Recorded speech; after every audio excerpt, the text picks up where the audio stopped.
reservations issues. There were a number of shootings of people by the police in unexplained situations.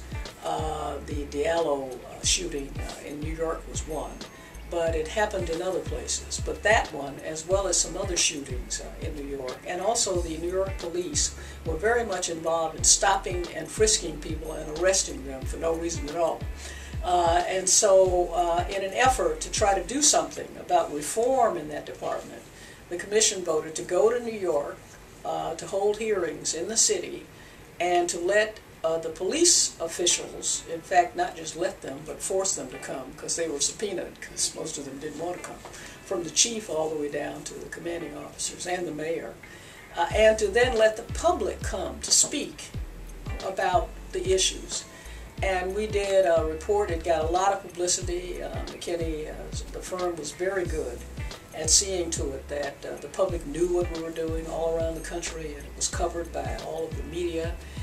And in fact, when the report's recommendations came out, they were covered widely in the media.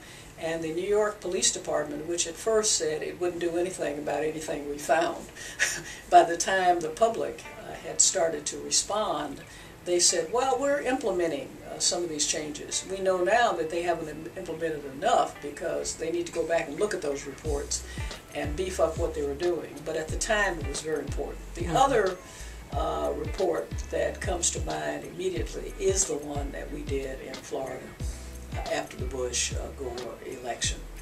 The public focused primarily on hanging chads and whether or not, the ballot, where people use the punch cards, there were chads hanging out and so on. But what we did in this report is because the public was complaining to us on election day about people who went down to try to vote, and they would tell them that they couldn't vote because they weren't registered, yet they were. Or they would tell them they were felons when they'd never even been arrested for anything and they couldn't vote. So we formulated a hearing that would bring in all the public officials, including the governor and the Secretary of State in Florida and all of them, and state and local officials, so that we could get to the bottom of why they were suppressing the vote of these people.